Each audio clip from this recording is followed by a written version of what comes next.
नमस्कार दोस्तों, अस्सलाम वालेकुम। वाहिगुरु जी खालसा, वाहिगुरु जी के फतेह। दरअसल 2 महीने लगातार राहुल गांधी सड़कों पे मतलब कि भारत जोड़ो न्याय यात्रा को लेकर मणिपुर से मुंबई पहुंचे। दरअसल कल उनका धारावी में साहब अम्बेडकर साहब के पास गए।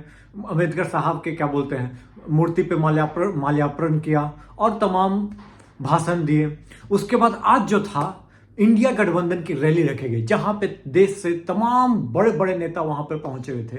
अपने प्रदेश की भावना को लेकर, एक तरह से कहा जा सकता है। बिहार से तेजस्वी यादव जी, क्या बोलते हैं, M.K. स्टालिन तमिलनाडु से, वहीं पे उद्धव ठाकरे, शरद पवार, राहुल गांधी, चिंपई सोरेन और क्या बोलते हैं कल्पना सोरेन जी झारखंड से गई हुई थी और तमाम लोग वहां पे पहुंचे हुए थे। दरअसल ये एकजुटता दिखाने का मकसद ये भी था कि दिखना चाहिए लोगों कि भाई इंडिया गठबंधन एकजुट है। दरअसल कुछ मीडिया चैनल के छाती पे सांप लौट रहा होगा अभी। हम बता रहे हैं क्यों। इतना भयानक भीड़, इतना भयानक भीड़, जैसे पटना में जब महारैली का जो 3 तारीख को आयोजन हुआ था, उससे कम भीड़ तो नहीं कहा जा सकता है दोस्तों। बहुत बड़ा लेवल पे भीड़ शिवाजी पार्क में। अब मुंबई आज इस तरह से जाग रहा था, इस तरह से हुंकार भर रहा था। यदि मीडिया वाले दिखाने लग गए इसको, तो समझिए कि सत्ता तेल पे कैसे आदमी फिसलता, उसी तरह सत्ता फिसल कर बाहर निकल जाएगी। दरअसल मैं ऐसा क्यों बोल रहा हूं, क्योंकि भीड़ इतनी खतरनाक लेवल पे है। मुद्दा एक से एक उठा, मुद्दा हर बार वही मुद्दा। दरअसल ये है कि इलेक्टोरल बॉन्ड आदमी को समझ में आईते नहीं थे कि इलेक्टोरल बॉन्ड होता क्या है, उससे इम्पैक्ट क्या पड़ रहा है हमारे देश से, इससे इम्पैक्ट क्या हो रहा है। दरअसल राहुल गांधी जी ने बहुत अच्छे तरीके से इलेक्टोरल बॉन्ड के बारे में बताया। Electoral bond is equals to extortion.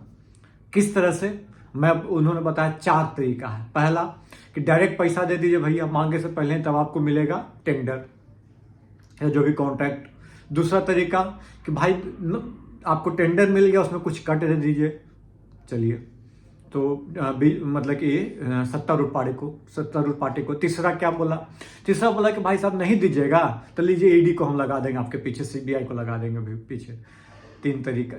और चौथा तरीका उन्होंने बोला कि भाई साहब क्या बोलते हैं, अच्छा एक चीज ये बताइए भाई, कंपनी का पूरा प्रॉफिट 280 करोड़ है और चंदा दे रहा है 1300 करोड़। दादा दे रहा है, दादा घपलबाजी न है तो क्या है, ये तो बताओ तुम लोग यार। और युवा, सबसे बड़ी बात क्या है यार, 21 करोड़ युवा है वोटर।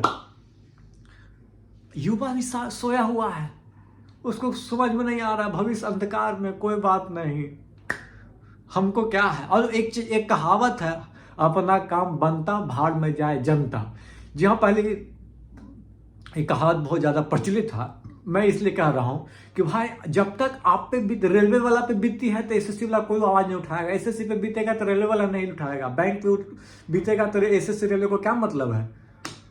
हाँ, तो इसीलिए एकजुट होइए, ये कहना है राहुल गांधी जी को। राहुल गांधी जी का कुछ मेरा वर्ड भी था, जो कि मेरे को ऐसा फील आता है, तो मैंने आपको बोला। दरअसल हम उसके बाद हम चर्चा करते हैं। उद्धव ठाकरे जी ने बोला कि भाई 400 का हलवा पूरी के दुख, हलवा पूरी है कि जाकर मांग के खा लिए, इस तरह की बात करें। अब की बार 400 पार, ये क्या है, वो अपने लैंग्वेज में, उन्होंने मराठी लैंग्वेज में बोला 400 पार, हलवा पूरी ने कुछ और बोला, पर मैं हलवा पूरी इसमें ऐड कर दे रहा हूँ।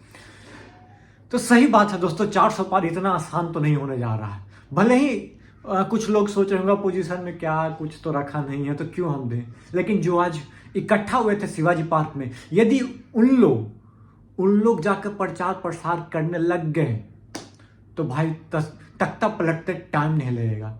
चाहे महारैली जो हुआ था पटना में, यदि उन लोग, जितने लोग भी गए होंगे, उन लोग ये सोच लेंगे कि भाई इस बार तख्ता पलट देना है, तो टाइम नहीं लगेगा दोस्तों। तेजस्वी यादव जी ने महफिल लूट ली दोस्तों। इस पर एक वीडियो मैं बनाऊंगा तेजस्वी यादव पे, लेकिन उन संक्षेप में मैं बता दूं उन्होंने क्या बोला कि भाई साहब सबके गारंटी मोदी जी लेते हैं, चाचा जान के गारंटी लेके तो दिखाइए, तब ना जाने। अब 5 लाख हम दे दिए 1.5 साल में, 17 महीने में 5 लाख नौकरी दी। हमको लगता है 10 साल में मोदी जी 5 लाख भी नौकरी नहीं दिए होंगे। ये बात बोलकर उन्होंने महफिल लूट ली, और हम इस पर चर्चा करेंगे। उसी तरह शरद पवार जी, उसी तरह आपको अम्बेडकर जी, सब तमाम नेता। और राहुल गांधी तो 60 दिन से लगातार 6000 किलोमीटर नापते हुए, तमाम चीज देखते हुए, चाहे अग्निवीर का बात उठाते हुए। सही बात है, अग्निवीर में भाई को एक आप बता न दीजिए कि आपका बाल बच्चा होगा, बोलेगा कि 4 साल की नौकरी में जा रहे हैं पापा या मम्मी, तो आप कितना प्रतिशत लोग राजी होंगे, ये ना बताइए। इसका मुद्दा उठाया, बोला कि किस तरह से लोग उनसे मिल रहे थे, जोड़ रहे थे, रो रहे थे। जहां हम लोग दौड़ने जाते थे वहां आज सन्नाटा पसरा हुआ है। क्यों? किसी को भविष्य नहीं दिख रहा। भाई 12 लाख उनको मिलेगा, उसके बाद वो क्या करेंगे? 12 लाख में चाय की टपरी नहीं खुलता अच्छा से। चलिए चाय की टपरी भी खुल जाएगा, दूध चाय टपरी में आदमी गुजारा करेंगे ना, बताइए। ये बताइए क्या स्थिति है। और गलती से चाय का टपरी खोल दिया, नहीं चला, तब क्या होगा? वो भी पैसा गया। तुम मुझे चंदा दो, हम तुम्हें धंधा देंगे। ये क्या कहावत है भाई? ये बहुत गलत है। इस इलेक्टोरल बॉन्ड का जो पन्ना खुल रहा है, अभी तो और भी पन्ने खुलने बचे हैं, देखते हैं क्या होता है। लेकिन एक चीज मैं बताना चाहता हूं आज भी आप लोग से, तमाम लोग जो एक लोग ने बोला कि भाई यूट्यूब दिखाना शुरू कीजिए अपने फैमिली वालों को, यूट्यूब पे जो अच्छे अच्छे पत्रकार हैं उनको दिखाना शुरू कीजिए। बात इसमें दम है भाई साहब। मीडिया पता नहीं कौन दुनिया में जीता है भाई, हमको यही बात नहीं समझ में आता है। मीडिया का अलग चर्चा चलता है। वंदे भारत के ट्रेन में जो यात्री सफर कर उससे पूछता है कि भाई इन्होंने इतना काम किया है, मोदी जी से उससे सेटिस्फाइड है कि नहीं। भाई वंदे भारत में सफर करने वाले लोग, आपको पता है कितना उनका मिनिमम इनकम होगा? आप जिनको 80 करोड़ लोग 80 करोड़ जिनको मोदी जी खाना दे रहे हैं, 5 किलो अनाज दे रहे हैं, उनसे जरा हाल पूछ करो गोदी मीडिया, तब जाके पता चलेगा कि क्या स्थिति हमारे देश का। स्टूडेंट जो कि पटना के नया टोला से लेकर मुसल्लमपुर बाजार समिति में है, उनसे जाके पता करके पूछो कि क्या स्थिति है बेरोजगारों का। आप मुखर्जी नगर में जाके पूछो स्टूडेंटों से की स्थिति क्या है, प्रयागराज में जाकर पूछो माइक लेकर, तो आपको पता चलेगा कि स्थिति क्या है। आप वहां जा ही नहीं सकते हो। क्यों? जाओगे तब बाइकआउट हो जाओगे, बाइकआउट कर दिए जाओगे। एक कहावत है, कान में गुदा नहीं तो मैदान में काहे कूदा। समझे? डॉट डॉट डॉट हम नहीं बोलेंगे। तो चलिए ये भीड़ देखकर तो भाई मीडिया की जली होगी। जली इस लेवल पे होगी कि आप और हम समझ सकते हैं कितनी खतरनाक लेवल पे जली होगी यदि भीड़ दिखा के औकात नहीं खे।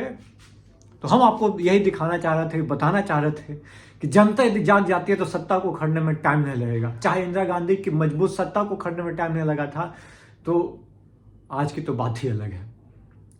तानाशाह नहीं टिकेगा इस देश में, बात समझ आइए। चाहे वो कोई भी हो, एक तरफा राज करना चाहिएगा। सोशल सीए कानून लागू किए, अभी 4 साल पहले आपने पास कर दिया, 4 साल बाद कहाँ लागू किए भाई? जब करना था तो पहले ही कर लेते, कोई दिक्कत नहीं है। आप दीजिए नागरिकता, तो 80 करोड़ की जगह 5 करोड़ के भी यदि शरणार्थी होंगे तो 5 करोड़ का घाटा हो जाएगा, अनाज देना पड़ेगा। और ऊपर से बेरोजगारी अलग चरम सीमा पे, इसकी बात कौन बताएगा? ये ना बताइए। सब ठीक है, बिल्कुल आप दीजिए। हम इंसानियत है, ह्यूमैनिटी आदमी को कहा जाता है कि जो हमारे अतिथि देवो भव है, तो उनको सिटीजनशिप दिए कोई दिक्कत नहीं, पर उनको अनाज, उनको रहने का, उनको क्या बोलते हैं रोजगार का जिम्मेदारी कौन लेगा?